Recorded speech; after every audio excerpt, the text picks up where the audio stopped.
you guys. So I've just finished teaching at Hydro Course. You can see them reversed there in the background in Morecambe, and my good friend Corinne Wrend came along with her Malinois puppies, and I thought this would be a really great conversation which I can share with you guys. So Corinne is a IPO competitor, or Schutzhund as it was formerly called. It's now changed its name again, isn't it? Next year, IPJP, but it's IPO at present, which is a dog sport that is world over, in which your dog has to compete in 3 different phases, and the phases are obedience, protection work, where they do biting and they have to detain somebody, and also tracking. And it's a sport that, as I say, it's global. They have a world championship every year, which goes at various countries and it travels around the world. And they also have other breed-specific championships. So they have one for, say, for example, for Malinois and for German Shepherds and for Rottweilers and Boxers, etc., etc. It's, as I say, it's a very, it's a brilliant sport. It's really, really exciting to watch. Very dynamic. And it's really, really great. So the dogs, the emphasis of the sport is about dogs working with enthusiasm, speed and drive. So Corinne won't tell you this, but Corinne is an incredibly competent dog trainer and competitor. She's had taking her Malinois to the FMBB, which is the Malinois World Championship. So a very, very established competitor. She's had three IPO, 3 qualified Malinois, which in itself is an amazing achievement. But even more amazing is they've all been trained entirely positively, so with a clicker train, basically. And that in itself is quite unique, and I would say that as a sport, that isn't the traditional approach to how most IPO dogs are trained. And this interview and discussion isn't about judging people or methodologies, to each their own, but it's quite an achievement for an individual to take 3, Malinois aren't an easy breeding dog. And Corinne, 2 of them were homebred? No, one of them, Chaska, was homebred, so she bred her last dog that went to the FMBB, so that in itself is an achievement. So not only has Corinne bred, raised, trained and competed out with her own dog, all with a very specific methodology which isn't traditional within the sport. And I thought this would be a really great conversation to have with Corinne, to ask her about her journey into IPO and how it started, because I think we got our Malinois about the first time. Yes, same time. That's right. So and that, God, how long ago is that? She's 14 now. Yeah. 14, 15 years ago. Yeah, nearly 15, yeah. And I think was Strut older than them, a little bit older? I think he was a little bit older. Yeah, a little bit older, yeah. So, so tell us about your experience in IPO then. And what made you, first because you're an obedience person? Obedience, yes. Yeah. And Border Collies. Yeah. And then saw the Malinois and said, what one of those? Where did you see your first Malinois? Sue. Okay, yeah, a friend of yours had one. Well, actually I saw one before that, right? Looking at some, and Sue got hers because of that. Yeah. And then saw Sue's and thought, what a fantastic dog. Yeah. And so that dog was she GMP? She is GMP. Yeah, she was a GMP brood bitch, wasn't she? No, she was bred by GMP. Yeah. Sue puppy walked her. Right. With the intention of giving her back. Right. And then they didn't want her back. Right. So it was like, great, she'll have her. Yeah. So that's what all your dogs derive from, isn't it? Yeah. Luca. Yes. Yeah. Luca. Yeah. So you had, and you'd done working trials before, hadn't you? No. So then I got my puppy. A few of us used to train together, me, Sue, and Joe. Yeah. And initially thought about doing obedience. Then the type of dog was like, want something a bit more exciting. Right. So we were going to do working trials, and I did dabble at working trials with Quilla. Right. We did UD, I think we did about 3 or 4 show trials. Okay. And did you get a UD on her then? Only UD, not UD. Wow. Yes, UD open, yeah. Right. So that was that. But we trained at an IPO club. We used to meet up at Malvern and trained at a Schutzhund club, as it was then. And you just saw them work and thought, that's I was intrigued by it, yeah. So then started on the route of IPO. Right, and that was with Quilla? Yes. That was your first one, yeah. Okay. So, and so prior to that you were a positive clicker trainer, with your Border Collie seal? Yeah, seal. And so you were so what was the, I'm assuming you never thought, although in IPO that it it wasn't the traditional approach to training. You were very much like, well, that's how I'm trained my dogs prior to this one. You never had a moment where you thought, oh, that's how you train IPO, let me train my dog in that manner as well. Yeah, I did actually. Did you? Yeah, not kind of the brutal side, but like gadgets. Right. Oh, that's a nice gadget, what is that? Right. So yeah, you kind of do think that, and then afterwards you think, it's not what I want to do to my dog. Right. So when you saw some things, it was like, don't really want to do that. Okay. And I'm not that kind of person anyway. I'm Right. quite Soft. Yeah. So I even if I'd gone down that route, I don't think I'd been able to do it. Right.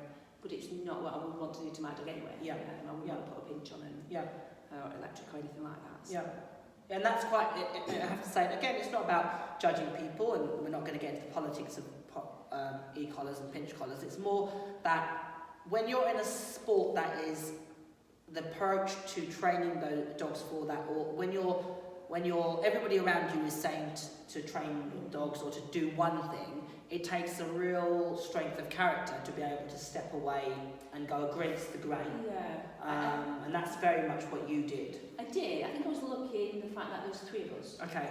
So it's easier when there's a group of you. Actual a bit of support, a bit more. So again, I wrote a blog about having your villages. So I think it's really, really important that when you're embarking on any training journey, to have people, like-minded people that will support you, because sometimes it can be a bit lonely, can't it? Oh, absolutely. Yeah. I know when I first ventured over to clicker training, it was very much like, well, why would you want to do that? Because I had success prior to that, but I think it's a personal thing, isn't it? What sits well with you as an individual. That's exactly it. Yeah, exactly. Yeah. So you and how much information was around? You obviously had played around with clicker training. Yes. How much information was there out there for clicker training for IPO? I don't think there was any. There was zilch, wasn't there? There was nothing, really. We used to go to workshops, people would come over from abroad. Yeah. And I believe they told us later that we were like the three women with balls. Right, okay. Oh, really? I don't know if it was balls because that's what we trained with. And at that time, they didn't train with balls or treats. Or And that's like, what, 14, 15 years ago? Yeah. So you just didn't see people really training with balls. It was pinch, mainly, electric. But even that aside, it was the way in which you would approach training the exercises. So you would train away without the need, because the other thing that I remember very clearly was you didn't have access to a help program. So you had to come up with a lot of creative ways to train behaviour without having a helper, as it were. And so luckily, I trained with Joe Hill then, and a lot of the ideas. Joe's like Joe Hill. Anybody that knows about obedience training or dog training, Joe Hill's a UK-based dog trainer, and she's so creative and innovative. And I would say she's one of the trainers that has drastically influenced all of us in the way in which we train our dogs, and she's so creative in her, isn't she? She has a brain for dog training. She has a brilliant mind for it, and definitely she was very instrumental in that journey. I can remember it so clear. We were in Ireland and with 2 guys who didn't train the way we trained, and we'd gone up and we were training in back transport, and they'd got an issue, and Joe just said, well, why don't you use a ball? And I was like, oh, that's a good idea. I'm not sure if they went away and did that, but that was kind of the start of actually you really don't need a helper. You need to teach everything away from the helper. Skills. Clearing the dog's head. Almost in a lower state of drive, isn't it, to get the dog thinking and engaged without then cranking up the dog to a bit of oblivion. So what was the response that you got at the time then from people looking on? What was your experience? I think they were interested and intrigued. They certainly wouldn't have gone away and tried it. Right. Because up to that present it hadn't worked, so it's but nobody, if we went to any helpers, they were all okay with it. And that's the one thing that I've got to say, if I went to a helper who was used to using pinch or electric, they never, ever condemned major, it was like, okay, we'll do it your way. But what I will say is you have to have an answer. Reason why, justification. So if your dog's not going to out, I've got to say to them, this is what I want you to do. Yeah. Because otherwise, Yeah. it would be, let's smack it off Yeah, or yeah, whatever. yeah. So they couldn't come up with the answer. Yeah. Because they'd never used those methods. Yeah.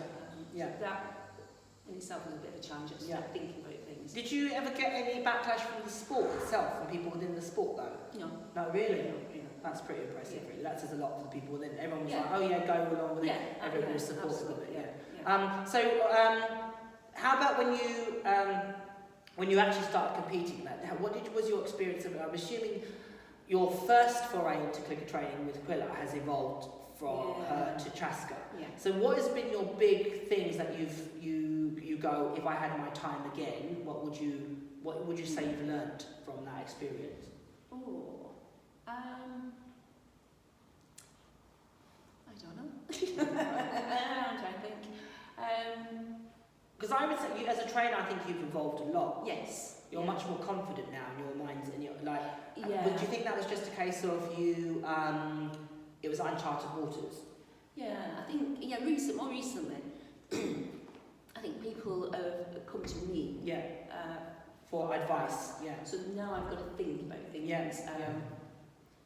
Yeah, I do something what would I do with this? Yeah. Whereas before I'd probably gone to other people and said, what would you do? Yeah. Whereas now people coming to me, Yeah. I could think about it now and try and work out actually, what would work for this dog.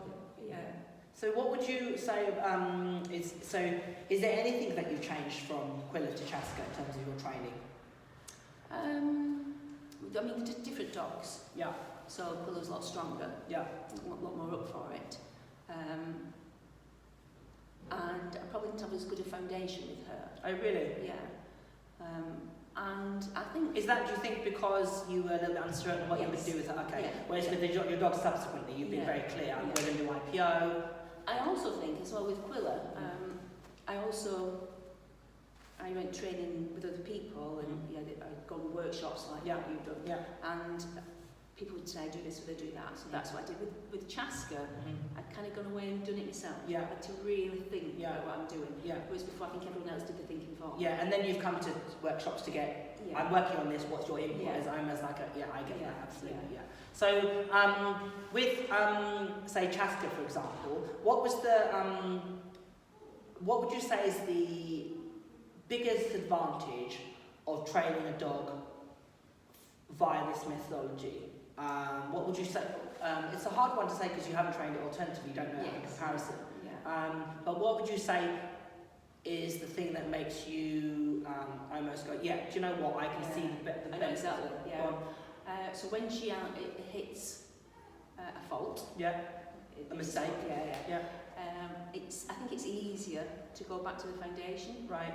So, for example, she did the Super Trophy a couple of years ago, and I did sneaky bite on the guardian, and straight away it was, I've trained that. I could look back at what I'd done. I've trained that in her. I know how to train it out of her. Right. So that was easy enough. I just went back to foundation, reminded her this is how we do this exercise. Easy. So I think because there was a method, a clear method of this is how we teach. Teach it away from the helper. And then when she had that little problem, we took the helper away and showed her again, this is what we do. And it was really I think that you've just inadvertently said one of the advantages of training in this approach, in that you're not reliant on the helper. There's so much you can do on your own, proprietary to having a helper. Because good helpers are a little bit like gold dust, aren't they? Absolutely. So when you have access to them, you don't want them to be trading skills that you want to maximise what they can offer. Is my experience. So if my dog doesn't have an out, the time not to train it is not with the helper. You want to have done that. That time's precious. Exactly. Work, isn't it? Exactly. And developing by it and doing the different pitches necessary for the sport. What's the exercise that you think has been the hardest to train? I think for me, at the minute, probably guarding. Right. Because I think we've got that, because I like eye control. Like nice, good control. So the dog's constantly, a little bit, not constantly, but they can get to a stage where they're thinking of the helper, but also half thinking about you. Okay. And when you want your dog guarding and not flinching, focus on the person. So sometimes you've got it's a balancing act, isn't it? Yeah. A little bit of control, a little bit of opening the dog up. And, So I think that's possibly Yeah. one of the things. But actually, I wouldn't say it was that difficult. Right. I don't think anything's more difficult than the other. Right. I think once the dog's got that understanding, that at one point the hides were difficult, Mm-hmm. bringing 6 hides because the helper's always in 6. Right. But then once you teach away from the helper again, whatever you want, whatever rewards on offer, you've got to do this exercise first. Yeah. And it just all slots in, doesn't it? Yeah. Yeah. And I think that's the beauty of the training is you teach away, you teach all the exercises, and you just shape everything, every tiny little element. Yeah. And then when you come to do the big picture, it just all slots in.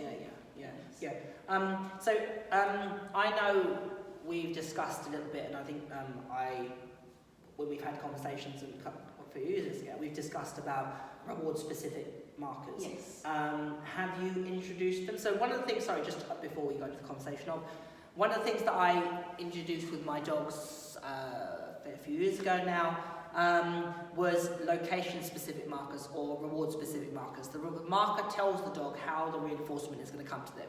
And I cannot tell you how impactful and how advantageous that has been. And I'm not going to say it came from Shade Witzel, who is another instructor of the Fenzi Dog Academy, who I work with, and I work on the academy. And she's a positive IPO trainer, and she was the first person that I saw did it. And I think she got it from someone else, I'm not entirely sure, I think from Europe. But absolutely amazing. And I originally used it with one of my students' dogs who did IPO, who was a giant schnauzer, who went on to the World Championships, but he had one specific issue that we couldn't fix any other way.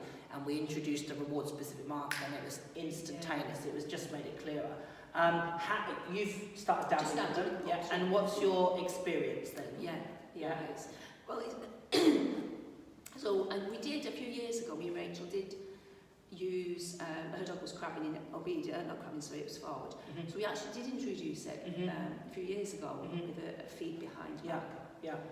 So we click and feed behind, but never kind of progressed it to anything else. But it was the same generic click, but you would feed behind, or would you change it? It was my click word was feed. Oh, okay. So you changed the word. Feed meant the rewards coming behind you. Okay, cool. But never kind of progressed it to anything else. Work, and then, I don't think I'm struggling a bit remembering all the little. Yeah, of course. Yeah, it's like a new language. It's so clear. Yeah, it is. It is so. And the one thing I like about it is, or the one of the many things is, it. So I do a lot of It's Your Choice, which is Susan Garrett's It's Your Choice, which is about the dog understanding to make decisions and thinking, etc. And also to, if they want the reinforcement, whatever it is, they have to offer a behaviour. There's a lot to it. I'm very skimming over the surface. But what marker specific words is, it takes that moment where the dog questions, am I seeking permission to receive the reinforcement? It's like the antidote for any confusion that they may create.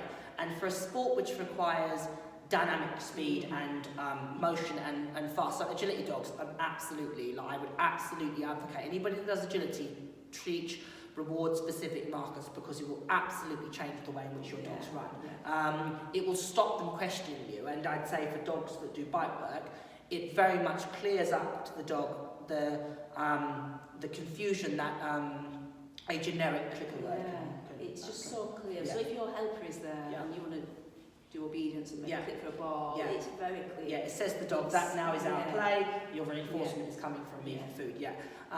Absolutely. I just love the clarity it gives the dog, and the whole thing is about reducing frustration and confusion for the dog. So who influences you in your training then? Now? Yeah.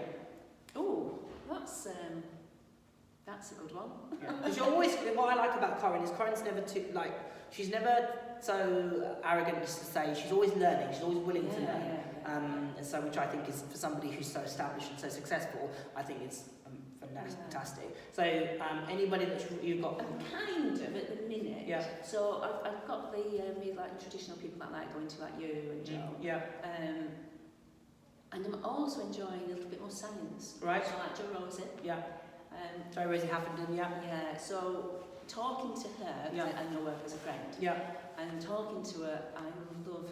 You could really geek out with that, Joe. Yeah, and I love that sciencey thing, thinking about the science and then applying it to the... Dog training. Then, or sometimes doing the dog training thinking, that's because of... because of that, and whereas I've never before bothered about the science behind it. Right. But now, I'm thinking that's helping. Right. I think from my experience, I was always into the science of it because I actually did that. I studied that prior to, parallel to dog training because I'm always dog trained, and it sort of the two things when I stumbled along clicker training or opera conditioning, classical conditioning, and the behaviourism and etc. It was like, oh my god, this makes perfect sense because obviously the data and the science tells us keep on reinforcing behaviour, it will keep happening, or it was more likely to occur, etc. And I think the advantage that we're making in dog training is, gathering momentum. I think sometimes we can overcomplicate things, and people can overwhelm themselves with the science. And I think there is always a balance to be struck between practical application versus science. And I think that the art is the key is to have a both. And I think the danger of a practical basis of experience is that we can revert to, because it's always worked, that's what we always do. Yeah. Whereas, and having it to science, we can get bogged down with the science and not actually just train the dog. And some of it isn't that complicated. Would you agree? Absolutely, yeah. It's about. I think there's some amazing dog trainers that can't necessarily tell you how they train dogs, and there's some amazing scientists and that necessarily can't train put it into practical application. So I think the key thing, and vice versa, is to have the best of both worlds. I think you need to understand the science because it's going to support and it's going to allow, it's a bit of a cheat sheet, isn't it? Yeah. It allows you to cheat the system.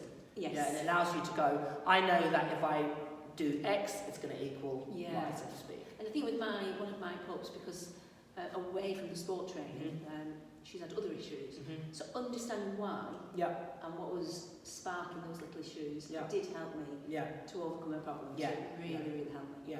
So you have two young puppies. Corinne kept two puppies out of her last litter. Don't ever do that. Yeah, oh really? Never ever do that. Really? You wouldn't do it again? No, that's horrendous. Really? It's been a real challenge. Probably the hardest thing I've ever done. Really? And why did you do it in the first place?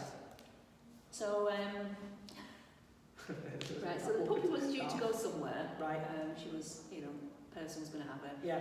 And I decided I didn't want that person to have the puppy. Okay. Because of the puppy? You just felt that she had issues that you thought that this isn't going to work out? No, at that time she was okay. Okay. So, to be truthful, she came viewing the puppies at 5 weeks old and didn't get down and cuddle them. Yeah. And I just thought, you know what, I don't really want you to have one of my puppies. Okay. That's honest. Yeah. And I think the thing is, so as I breed puppies, Corinne's bred puppies. I think there is more to it than just somebody saying yes, I want a puppy from you. You have to have, and I'm very fortunate in that I've got amazing homes for my puppies, and as yet, touch wood, I haven't had any negative experiences with in terms of my homes or anything.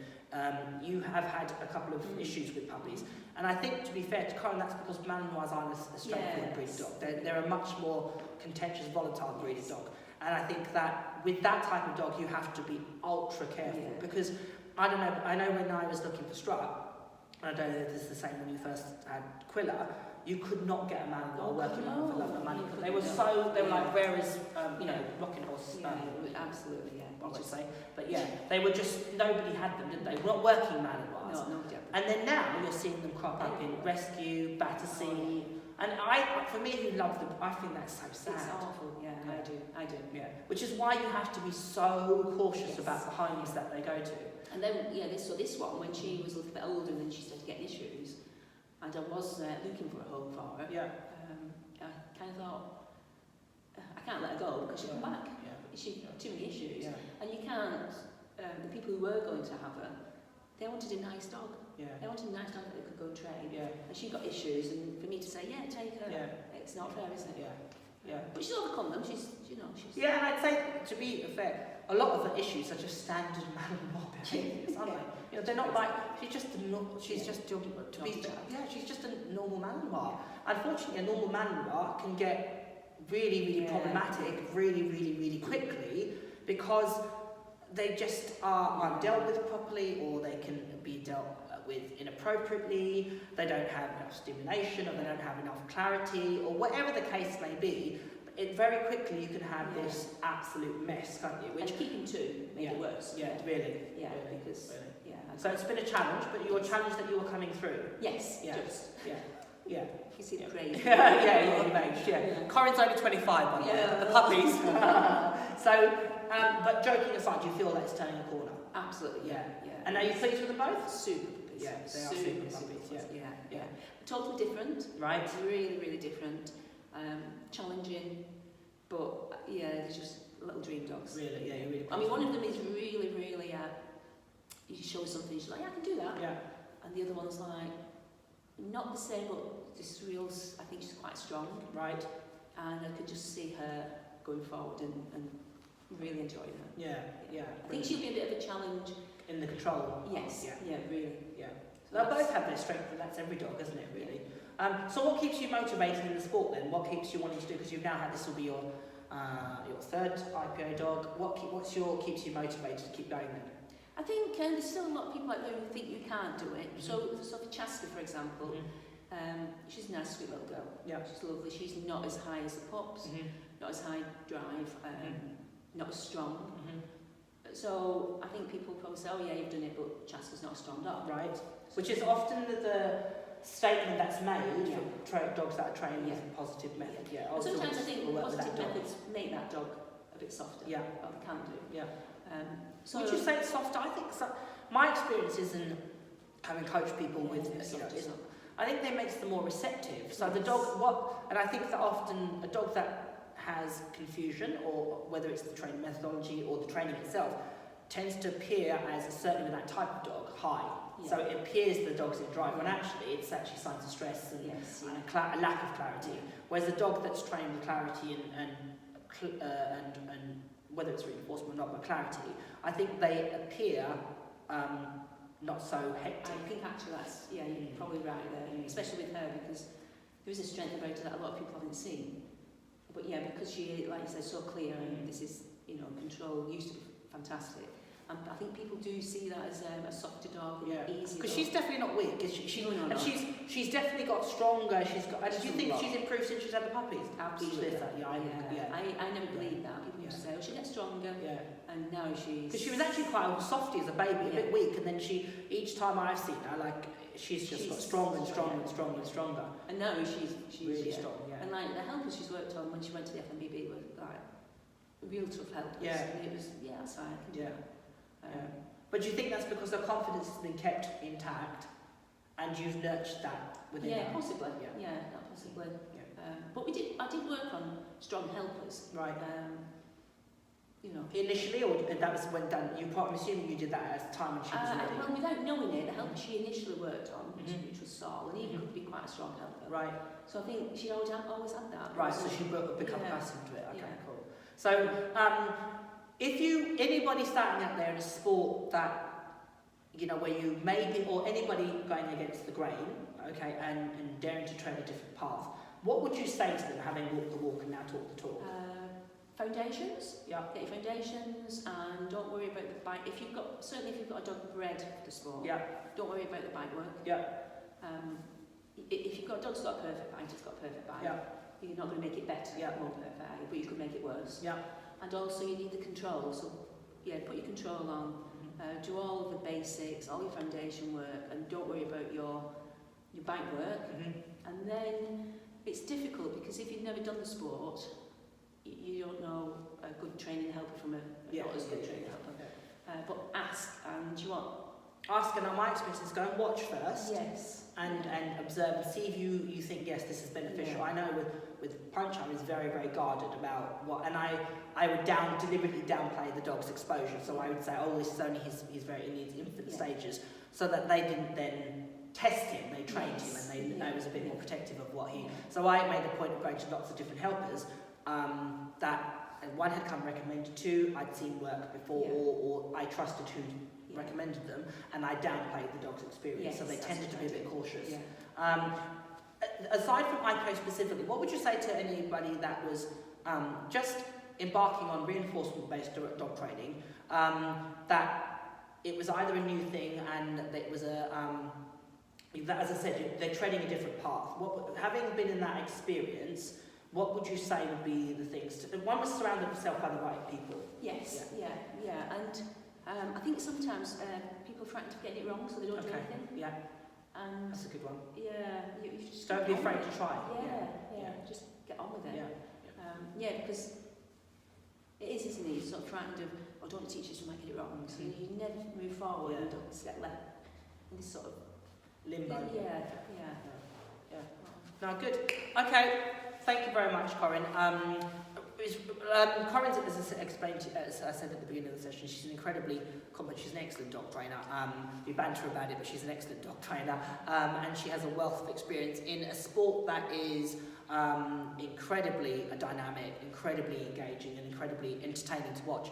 However, there is a lot of traditions within that sport, as I think that's something that's common in all dog sports. Yes. I think all dog sports have a culture, and I recently wrote a blog about that. But sometimes when you are embarking on a new path, or you're coming to a new sport with maybe unconventional ideas, I think the thing is to, again, surround yourself by the right people and not be afraid to try different things and to go away from the track. As long as it's you know, think about your training and plan your training, I think it's good to try and experiment different things, isn't it, really? Yeah. But I think the one thing is with Corinne as an individual, Corinne never judged anybody else for what they did. What they do is what they do. And I think that's the thing about if you're the new person in the game, you've got to sort of just do your thing and keep, you know, there's no need to judge people by what they do is their thing. And that's it. And you're not going to change them, are you, by pointing the finger? And I think that's a very, you know, positive trainers, I think sometimes we can be a little bit judgmental, and sometimes, you know what, to each their own. At the end of the day, everybody's on their own journey, everybody's on their own path, you know, and sometimes people take time. I was a traditional dog trainer, I changed my path, it was a bit of an adjustment, and, you know, sometimes I was cynical about positive training or clicker training, you know, I was very much, oh, load of rubbish. Now I would train my dogs any other way, but so I think it's good to be mindful of that and appreciate that everybody's on their own journey. And the only way you can change them is by setting an example. Absolutely. Yeah. So I wish Corinne all the best with her young puppies. They're going to be fantastic, I'm sure. Thank you very much for taking the time to speak to me. I hope that you guys have enjoyed what Corinne and I have talked about. If you have any comments, post them on the thread and we can pick them up. Corinne, really, really appreciate it. Okay, and thank you very much and enjoy the rest of your day, guys.